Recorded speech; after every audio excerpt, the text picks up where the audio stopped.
चलो आज आपणे जे टॉपिकनी चर्चा करवानी छे ए डी विभागना जे गुणधर्मो छे एनी अंदर एनो उद्दीपकीय गुणधर्म एना विशेनी चर्चा करवानी छे।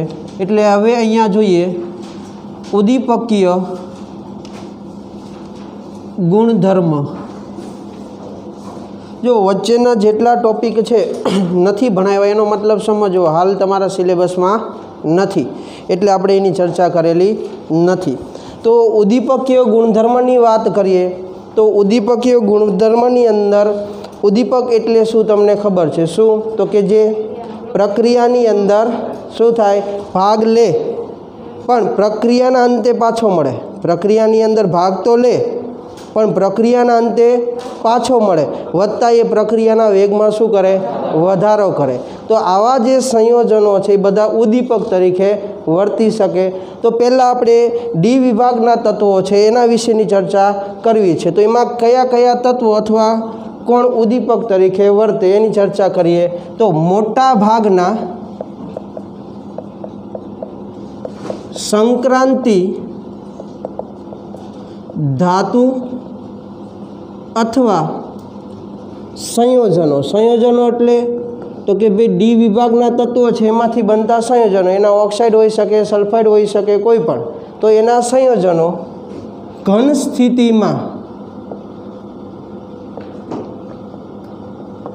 उद्दीपक तरीके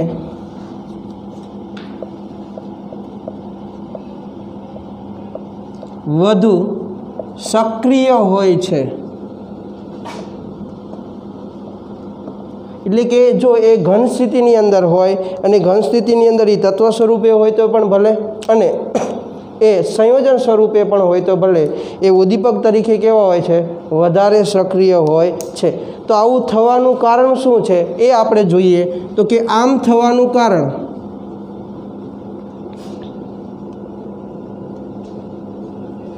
તો એનું પહેલું કારણ છે કે તેમની બહુ ઓક્સિડેશન અવસ્થા।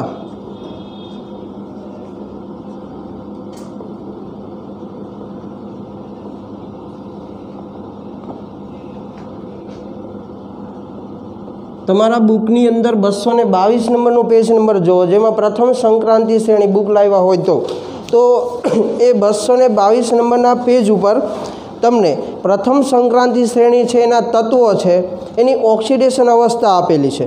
तो तमे आटली ऑक्सिडेशन अवस्था नथी एस विभागना तत्वों माटे जोई नथी पी विभागना तत्वों माटे जोई। जो तमे +2 थी चालू करी अने +7 सुधीनी होई सके। एमएन नी बात करिए तो +2 थी लई अने +7 सुधी वच्चे आपेलू है बराबर। अने आ खास आ तत्वों माटे एटले के आ पहली संक्रांति श्रेणी है एना माटेनी बधी डिटेल आपणे याद राखवानी छे जे वारंवार तमने एमांथी ज पूछवामां आवे छे। पाछळना तत्वोनी इलेक्ट्रॉन रचना कदाच याद ना रहे तमने खबर ना पड़े पण आ प्रथम संक्रांति श्रेणी खास याद राखवानी छे। ए आयनीकरण एन्थाल्पी होय तोय भले अने परमाणुय कद होय तोय भले एना माटे खास आपणे जोवानुं छे। तो तमे जो एनी तमने सौथी वधारे ऑक्सिडेशन अवस्था मळे छे तो जेनी ऑक्सिडेशन अवस्था सौथी वधु होय एनो मतलब शुं थयो के बीजा साथे सौथी वधारे प्रक्रिया करतो होय तो ज ऑक्सिडेशन अवस्था मळी होय ने। +7 क्यारे मळे के ज्यारे कोकने 7 इलेक्ट्रॉन आप्या होय त्यारे। तो ए 7 इलेक्ट्रॉन क्यारे आपे? ज्यारे कोकनी साथे प्रक्रिया करे त्यारे बराबर है। तो एनो गुणधर्म केवो थई गयो? प्रक्रिया करवा माटेनो। अने उद्दीपक छे प्रक्रियामां वपराय खरो भले छेल्ले पाछो मळवानो छे। तो ये जेटलो झड़पथी इलेक्ट्रॉन आपशे एटलो ज एनी सामे बीजो प्रक्रियक झड़पथी प्रक्रिया करशे एटले प्रक्रियाना वेगमां शुं थवानो? वधारो बराबर है। एटले एक आ कारणभूत होय छे के एनी बहु ऑक्सिडेशन अवस्था। तथा बीजू कारण होय छे एनुं के तथा संकीर्ण संयोजन बनाववानी ऊंची क्षमता। तो जो आना लीधे तो तमारे आखू 9मुं चेप्टर भणवानुं थयुं। आ संकीर्ण संयोजन बनावता ज न होत तो 9मुं चेप्टर भणवानुं ज न आवत बराबर ने। एमां जेटली धातुओ तमे उपयोग करी छे संकीर्ण संयोजन बनाववा माटे बधी कया विभागनी हती? डी विभागनी। एटले के एमनी संकीर्ण संयोजन बनाववानी ऊंची क्षमता है एना लीधे पण ए कोनी तरीके वर्ते छे? ઉદ્દીપક તરીકે વર્તવાનો ગુણધર્મ ધરાવે છે। કેટલીક પ્રક્રિયાઓ જોઈએ કે જે તમે ધોરણ 10માં કે ક્યાંક આગળના ચેપ્ટરોની અંદર ભણીને આવેલા છે। એટલે ઉદાહરણ માટે તો ઉદાહરણ તરીકે પહેલી પ્રક્રિયા જોઈએ તો સંપર્ક વિધિ।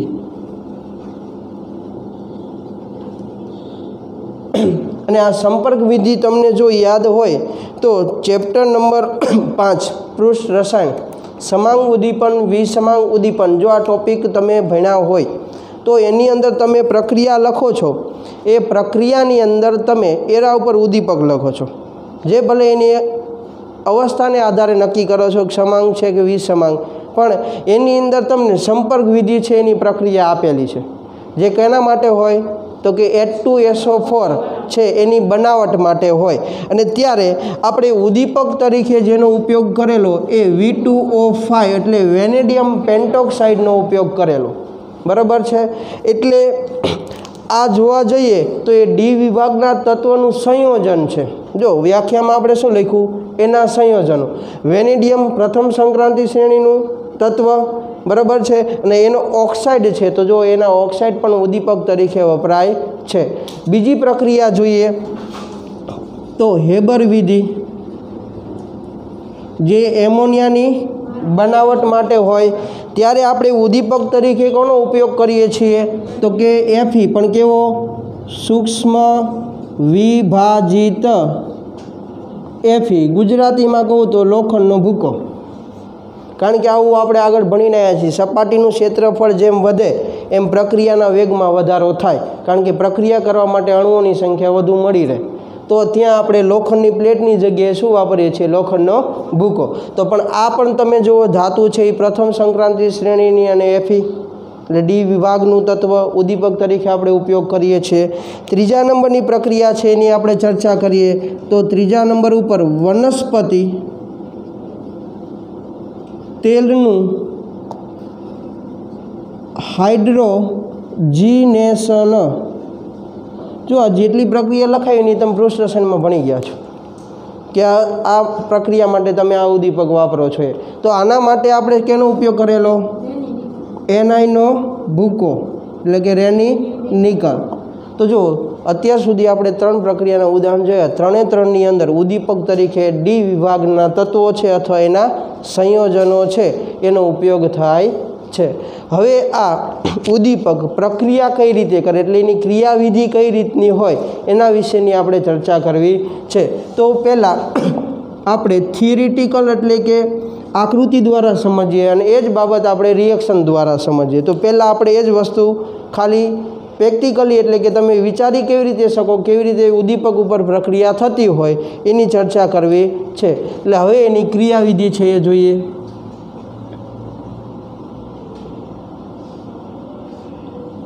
ચાલો, તો ક્રિયાવિધિની અંદર ઉદ્દીપક દ્વારા પ્રક્રિયા થતી હોય એને ઉદ્દીપન પ્રક્રિયા કહેવાય। કઈ પ્રક્રિયા કહેવાય, ઉદ્દીપન પ્રક્રિયા। તો આની અંદર જોઈએ તો ઉદ્દીપન પ્રક્રિયામાં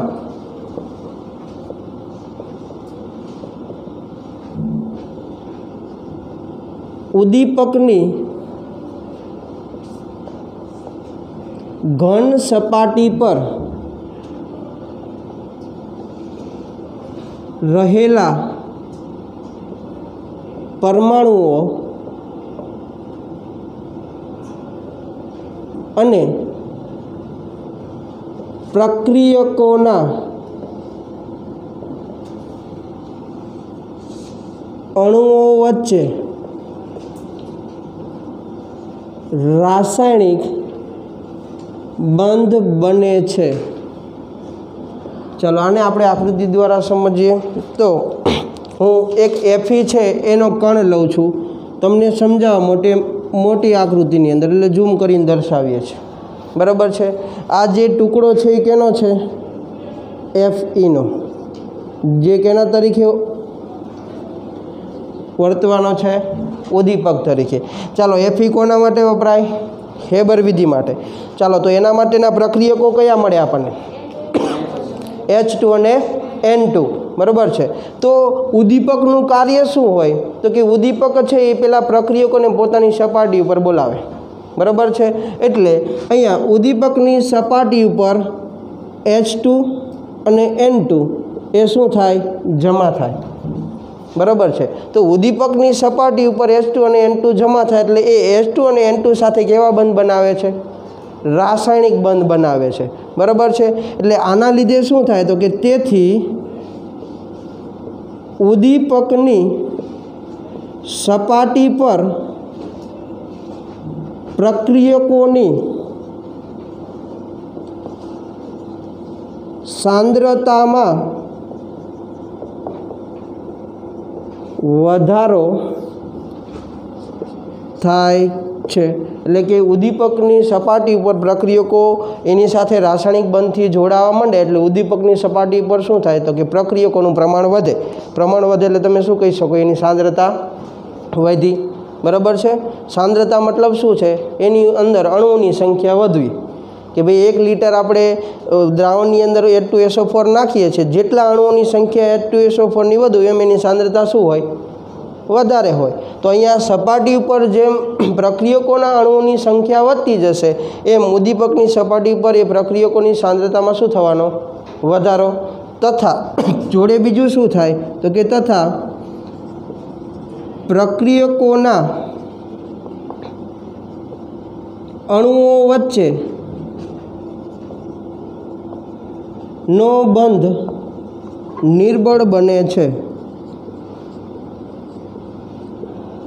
હવે જો હાઇડ્રોજન છે H2 તો એના બંને વચ્ચે 2 હાઇડ્રોજન વચ્ચે બંધ હશે, નાઇટ્રોજન છે તો 2 નાઇટ્રોજન વચ્ચે ટ્રિપલ બંધ હશે, હોય ને? તો જ્યારે એ Fe સાથે રાસાયણિક બંધથી જોડાય એટલે એ બંધ પ્રબળ બનતો જાય તો બીજો બંધ શું થતો હોય? નિર્બળ બને। એટલે હાઇડ્રોજન હાઇડ્રોજન વચ્ચેનો બંધ નિર્બળ બનતો જાય, નાઇટ્રોજન નાઇટ્રોજન વચ્ચેનો બંધ નિર્બળ બનતો જાય, તો એ બંધને તોડવા માટે આપવી પડતી ઉર્જા શું થાય?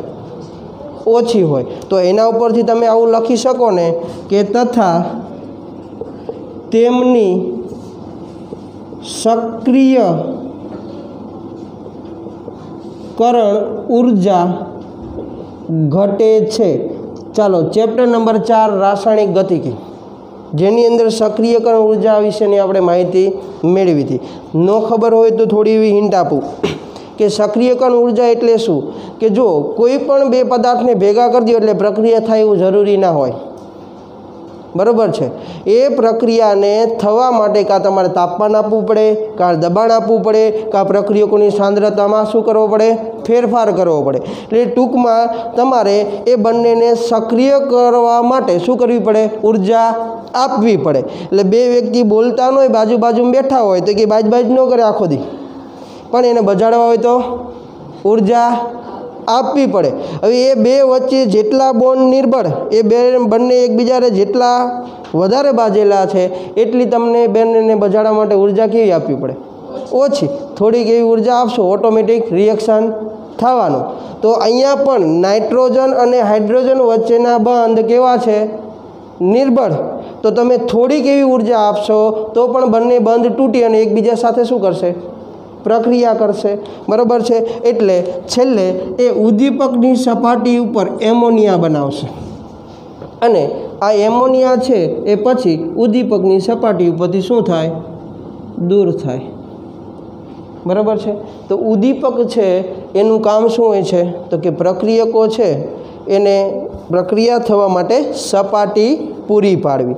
તો આના માટે તમે આવું લખી શકો કે આ ક્રિયામાં કઈ ક્રિયા? પ્રક્રિયકો આવ્યા, સક્રિયકરણ ઉર્જા ઘટી, બંને એકબીજા સાથે પ્રક્રિયા કરી, તો આ ક્રિયામાં સંક્રાંતિ ધાતુ કે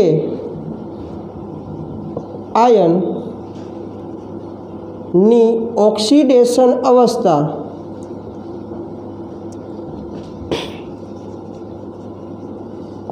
બદલાય છે। એટલે એનો મતલબ શું થયો? ઉદ્દીપકની ઓક્સિડેશન અવસ્થા છે એ શું થાય? બદલાય છે। અને જે ઉદ્દીપન કાર્ય માટે અસરકારક છે। આ લાઈન આપણે પ્રક્રિયા દ્વારા સમજશું, જે આપણે બીજા નંબરના બોર્ડની અંદર આપણે ચર્ચા કરશું. તો અહીંયા સુધી બધાને ખબર પડી કે કેવી રીતે ઉદ્દીપકનું કામ હોય છે. ચાલો, તો જે આપણે લાસ્ટ લાઈન લખી કે જેની અંદર શું કીધું કે સંક્રાંતિ ધાતુ કે એના આયન કે જે પોતાની ઓક્સિડેશન અવસ્થા શું કરે છે, બદલાવે છે, જેના લીધે એ ઉદ્દીપન કાર્ય માટે ખૂબ જ કેવા હોય, અસરકારક. એ આપણે પ્રેક્ટિકલી એટલે કે રિએક્શન દ્વારા સમજીએ. તો જોઈએ કે આયર્ન 3, આનો મતલબ શું સમજવો? તો કે 3નો મતલબ આયર્ન એટલે Fe અને 3નો મતલબ કે એની ઓક્સિડેશન અવસ્થા +3 છે. એટલે જે મેં લખ્યું છે Fe+3 છે, જેની વાત કરી છે શું છે, Fe+3. તો આયર્ન 3 દ્વારા આયોડાઇડ, જો મેં આયોડીન નથી લખ્યું તો I2 થાય. આયોડાઇડનો મતલબ થાય આયોડીન આયન સ્વરૂપે છે, બરાબર છે, એટલે I- તરીકે. એટલે એના દ્વારા આયોડાઇડ તથા પરસલ્ફેટ વચ્ચે થતી પ્રક્રિયામાં નીચે મુજબ ઓક્સિડેશન અવસ્થા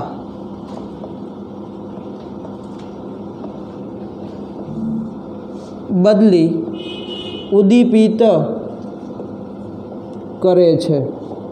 તો પહેલાં તો આપણે પ્રક્રિયા છે જોઈએ, પછી કેવી રીતે એની ઓક્સિડેશન અવસ્થા બદલાય છે એ જોઈએ, બરાબર છે. તો ચાલો, આયોડાઇડ કીધું છે એટલે મારી પાસે I- છે, મેં 2 મોલ લીધા છે. પરસલ્ફેટ એનું સૂત્ર થાય KS2O8 -2. આવું તમે ચેપ્ટર નંબર 8 ધોરણ 11, આ 8મું નહીં, બરાબર. જ્યારે આપણે અપવાદ ઓક્સિડેશન આંક ગણતા હતા તેની અંદર આપણે H2S2O8 આનું નામ ક્યાંક અથવા ક્યાંક એનું ઓક્સિડેશન આંક મેળવેલો હશે. એનું બંધારણ જોઈએ તો બંધારણ કંઈક આવા પ્રકારનું થાય કે એક S છે એની સાથે ડબલ બંધથી અહીંયાથી જુઓ H હોય, શું હોય, OH. પણ આનું બંધારણ દોરવું છે, એનો મતલબ H ગયો, તો H ગયો એટલે અહીંયા ઓક્સિજન પાસેથી ગયો હોય, એટલે ઓક્સિજન પાસે શું આવે, માઇનસ ચાર્જ, એટલે આ ઓક્સિજન માઇનસ. હવે અહીંયા બંને ઓક્સિજન એકબીજા સાથે પેરોક્સાઇડ દ્વારા જોડાયેલા, એટલે જ નામ લખ્યું પરસલ્ફેટ, બરાબર છે. ચાલો, પછી અહીંયા એક બીજો સલ્ફર, અહીંયા OH હોય, 2 હાઇડ્રોજન ગયા છે એટલે જ -2 ચાર્જ આવ્યો ને, તો બીજો હાઇડ્રોજન ત્યાંથી દૂર કરીએ એટલે અહીંયા શું આવે, માઇનસ. આવું બંધારણ બને, કોનું, પરસલ્ફેટનું. હવે આપણે આગળ પ્રક્રિયા જોઈએ એટલે એનું કામ આવશે ત્યારે એનું વાત કરશું. તો જ્યારે આ પ્રક્રિયા છે Fe+3 ઉદ્દીપકની હાજરીમાં કરવામાં આવે ત્યારે આ પ્રક્રિયામાં રૂપાંતર I- નું I2માં અને પરસલ્ફેટનું 2SO4 -2માં થાય છે. તો આમાં ઉદ્દીપકનું રોલ શું એ સમજવાનું છે. તો ઉદ્દીપકનું સૌ પ્રથમ શું થાય, તો કે અહીં પ્રથમ Fe+3નું Fe+2માં અને અંતે Fe+2નું Fe+3માં રૂપાંતર થાય છે. કારણ કે હંમેશા ઉદ્દીપક આપણને પાછો મળે, ક્યાંય વપરાય નહીં. તો જો એની ઓક્સિડેશન અવસ્થા બદલાણી, +3નું કેમાં રૂપાંતર થયું, +2માં, બરાબર છે. તો આપણે જોઈએ કે એને તબક્કાવાર, તો પહેલાં જોઈએ Fe+3નું Fe+2માં પરિવર્તન મતલબ રૂપાંતર, બરાબર છે. તો પ્રક્રિયા આપણે જોઈએ તો સૌથી પહેલાં એ 2I- સાથે પ્રક્રિયા કરે, કોણ, Fe+3. ચાલો, 2 મોલ Fe+3, 2 મોલ 2I-. ચાલો, અહીંયા Fe છે એને કેટલા ઇલેક્ટ્રોન ગુમાવેલા, 3. અહીંયા I છે એને કેટલા મેળવેલા, 1. तो हवे शुं थशे तो कि आ Fe ए 3 गुमावेला छे, एक I एक Fe ने 1 इलेक्ट्रॉन आपे, एक I एक Fe ने 1 इलेक्ट्रॉन आपे। हवे एनुं रूपांतर केमां थाय +2 ની અંદર, એટલે જો અહીંયા એ શું બન્યો 2Fe + 2, આમાં 2 છે એટલે આપણી પાસે 2 2Fe પ્લસ મળશે। આયોડિન છે એની પાસે 2 ઇલેક્ટ્રોન, એટલે કે 2 આયોડિન પાસે 2 ઇલેક્ટ્રોન હતા એ ગયા, એટલે હવે બંને એકબીજા સાથે શું થઈ જશે જોડાઈ જશે, એટલે એનું રૂપાંતર કેમાં થશે I2 માં। તો આવી રીતે આપણને પહેલી નિપજ આ મળે ઉદ્દીપક દ્વારા, બરાબર છે। હવે બીજા નંબરનો તબક્કો છે એ Fe + 2 નું કેમાં રૂપાંતર થવાનું છે Fe + 3 ની અંદર। તો હવે આપણે એની પછીનું જોઈએ કે Fe + 2 નું Fe + 3 માં પરિવર્તન। તો હવે બાકી કોણ વધ્યું પરસલ્ફેટ। તો Fe + 2 છે એ કોની સાથે પ્રક્રિયા કરવાનો પરસલ્ફેટ સાથે, કેટલા મોલ 2 મોલ, તો 2 મોલ H2O8 -2। ચાલો અહીંયાથી વચ્ચેથી 2 ભાગ પડે, વચ્ચેથી 2 ભાગ પડે તો ઓક્સિજન બંને પાસે 1 ઇલેક્ટ્રોન આવે, કારણ કે બંને સરખા છે, બરાબર છે।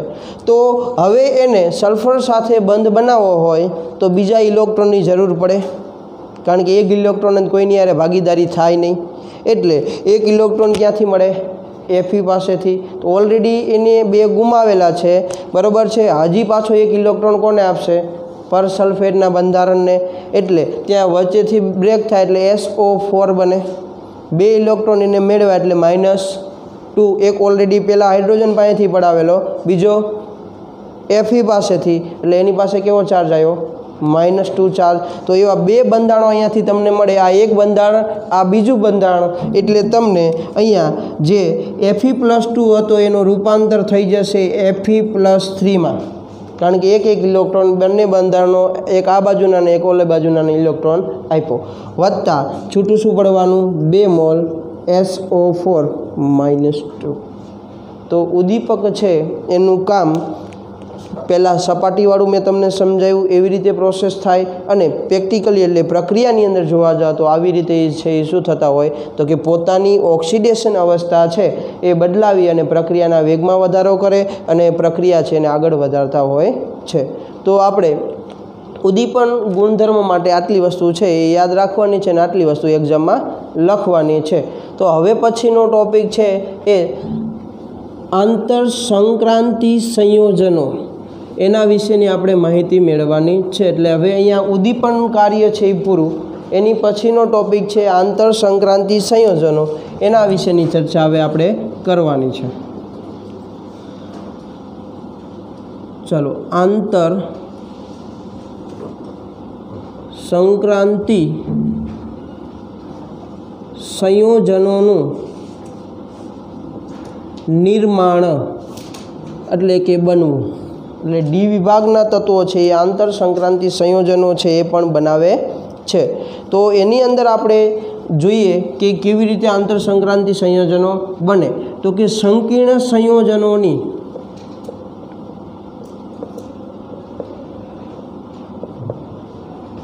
સ્ફટિક લેટાઇસ રચનામાં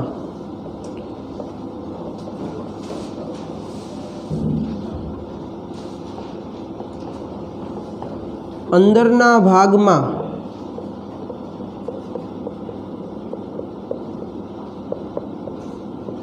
નાના પરમાણુઓ જેવા કે હાઇડ્રોજન, કાર્બન અથવા નાઇટ્રોજન ગોઠવાય છે। તો આવા સંયોજનોને શું કહેવામાં આવે તો કે આંતર સંક્રાંતિ સંયોજન કહે છે। ચાલો આ સમજીએ। પહેલી વાત तो कि संकीर्ण संयोजन स्फटिक लेटाइस रचना। तो पहला तो आपने स्फटिक लेटाइस रचना एटले शुं खबर पड़वी जोईए। घन अवस्था भणीए छीए तो घन अवस्थानी अंदर आपणे आनी ज चर्चा करवाना छीए कि आ स्फटिक छे तो एनो एकम कोष आ होय, बराबर है, एनी गोठवणी आ होय। सादुं सिम्पल उदाहरण आपूँ तो घन स्थिति में रहेलुं मीठुं, तो मीठानी अंदर NaCl है। NaCl शुं होय तो कि व्यवस्थित पेटर्न साथे गोठवायेला होय, बराबर है। एक Na छे 6 क्लोरीन साथे शुं होय कनेक्टेड होय के ना होय, एनो सवर्गांक केटलो छे 6, बराबर है। केवी रीते खबर पड़े कि दोरीने समजावुं? ओके चालो, तो एक सोडियमनो परमाणु 6 क्लोरीन साथे एटले के ए जे रचना छे एनी शुं कहेवाय स्फटिक लेटाइस रचना, बराबर है। तो आज वस्तु आपणे संक्रांति धातु माटे आकृति दोरी अने समझीए। तो मैं एक बॉक्स नी अंदर कोई संक्रांति धातु छे एनी स्फटिक रचना छे मैं दर्शावी छे।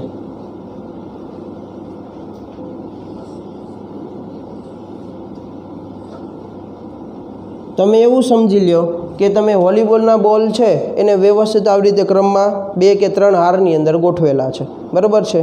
तो वॉलीबॉलना 4 बॉल ज्यां भेगा थाय त्यां वच्चे आवी तमने जग्या जोवा मळे, बराबर है, जेने आंतरालीय स्थान कहेवामां आवे, एटले के अंदरना स्थानो, बराबर, अथवा आंतरालीय छिद्र, आ बेमांथी कोई पण शब्द तमे वापरी शको छो। घन अवस्था भणशो एटले आवशे एनी अंदर। तो आवा स्थाननी अंदर जे आ भाग छे ए शुं छे संक्रांति धातु,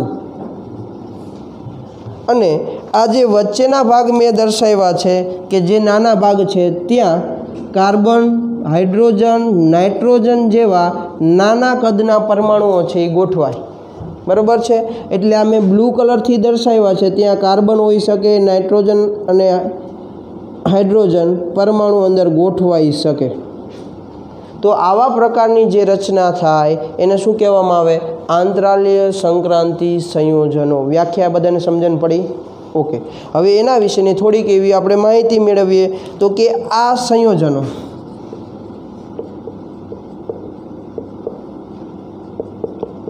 बिन तत्व योगमितीय होय छे। तो पहला आ समझवा माटे तत्वयोगमितीय एटले शुं ई खबर होवी जोईए, बराबर है, जे धोरण 11 ની अंदरथी भणता आवीए छे। तत्वयोगमितीय एटले शुं तो कि तत्वयोगमितीय एटले एवा संयोजनो के जेमां रहेला परमाणुनी ऑक्सिडेशन अवस्था निश्चित होय, जे एनी ऑक्सिडेशन अवस्था होय ए ज प्रमाणे जोडायेलो होय कि भाई H2O नो अणु छे तमे गमे रीते बनावो पण एनी अंदर हाइड्रोजननी ऑक्सिडेशन अवस्था +1 ज होय, बराबर है। प्रमाण तो कि 2:1 प्रकारनुं जो एटले 2 हाइड्रोजन अने 1 ज ऑक्सिजन होय। तो आवा संयोजनों के जेनुं प्रमाण निश्चित होय एटले कि एनुं मिश्रण पण निश्चित प्रमाणनी अंदर थाय, एनी अंदर एनी जे ऑक्सिडेशन अवस्था सामान्य छे एज इट इज एमनाम जळवाई रहे, बराबर है। तो एवा बधा तत्वोने शुं कहेवामां आवे? तत्वयोगमितीय संयोजनो कहेवाय, बराबर है। पण बिन तत्वयोगमितीय संयोजनों मतलब शुं थाय? जे जोडाणा एनुं प्रमाण हरखुं ना होय, एमां रहेला तत्व एटले कि धातुनी ऑक्सिडेशन अवस्था एनी सामान्य ऑक्सिडेशन अवस्था होय नहीं। तो एवा संयोजनों ने शुं कहेवाय? बिन तत्वयोगमितीय संयोजन कहेवाय। हवे आना विषे एक उदाहरण द्वारा हमने समजावुं छुं, पण एक बीजी बाबत जोईए कि तेओ नथी आयनीय होता के तेओ नथी सहसंयोजक होता। आनो मतलब शुं तो कि जे हाइड्रोजन परमाणु अथवा कार्बन के नाइट्रोजन आ आंतरालीय भागनी अंदर गोठवायेला छे तो ये धातु हारे नथी आयनीय बंधथी जोड़ायेला होता। आयनीय बंध एटले तो कि NaCl नो अणु छे तो ये बंने एकबीजा साथे जोड़ाणा तो ये आयनीय बंधथी जोड़ाणा।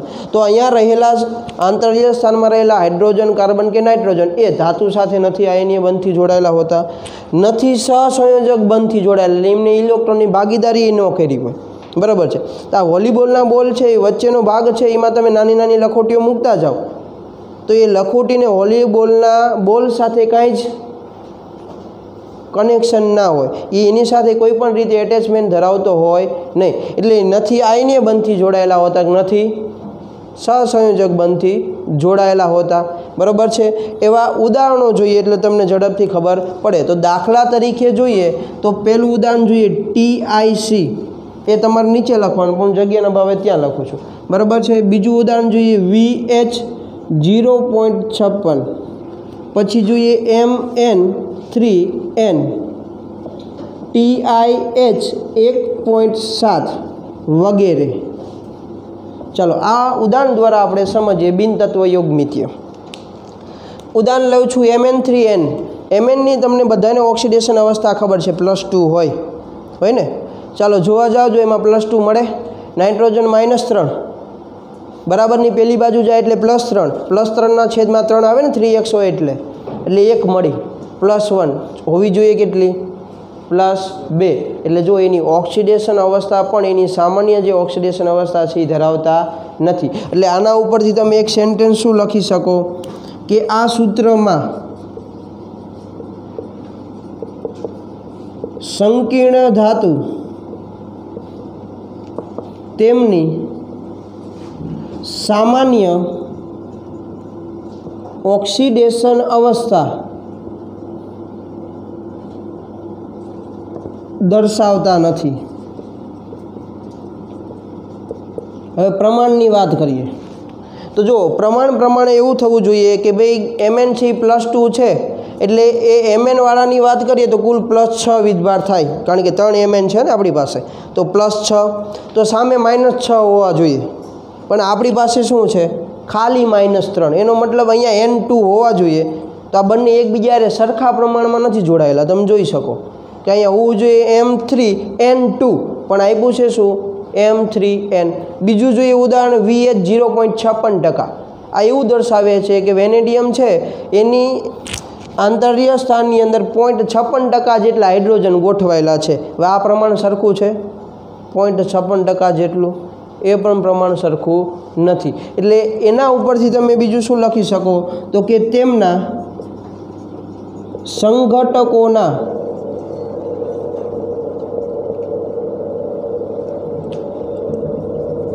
મિશ્રણમાં પ્રમાણ નિશ્ચિત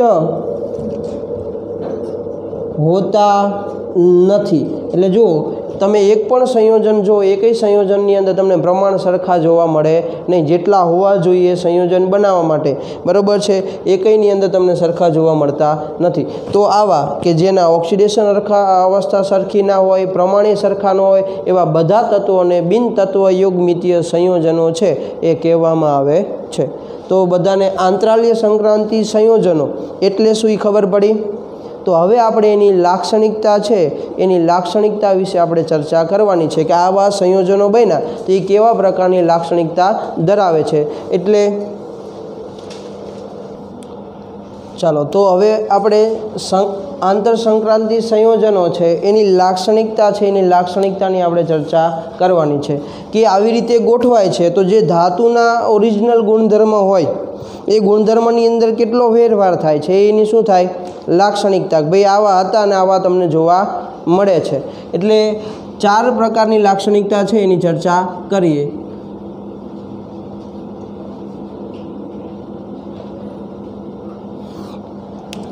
તો પહેલી લાક્ષણિકતા છે કે તેમના ગલનબિંદુ ખૂબ જ ઊંચા હોય છે, જે તેમની શુદ્ધ ધાતુ કરતાં પણ ઊંચા હોય છે।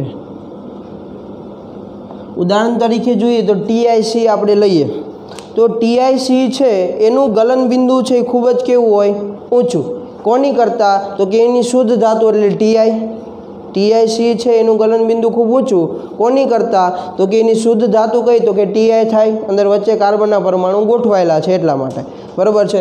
તો એ TIનું જેટલું ગલનબિંદુ હોય, ગલનબિંદુ કોના માટે હોય ઘન પદાર્થને પીગાળવા માટે, પ્રવાહી પદાર્થનું ઉત્કલન બિંદુ હોય, ઘન પદાર્થનું ગલન બિંદુ હોય, તો એનું ગલન બિંદુ છે એ TI કરતાં પણ શું હોય વધારે ઊંચું હોય। એવી રીતે MN3N લઈએ તો Mn3Nનું ગલનબિંદુ છે એ Mnની સાપેક્ષે ખૂબ જ કેવું હોય, ઊંચું હોય, બરાબર છે. ખાલી એની આંતરાલીય સ્થાનની અંદર આ પરમાણુ ગોઠવવાના લીધે એના ગલનબિંદુમાં શું થઈ જાય છે, વધારો થાય છે, બરાબર છે. બીજા નંબરની એની લાક્ષણિકતા છે જોઈએ તો તે ખૂબ જ સખત હોય છે. કેટલાક બોરેટ સંયોજનો હીરા જેટલી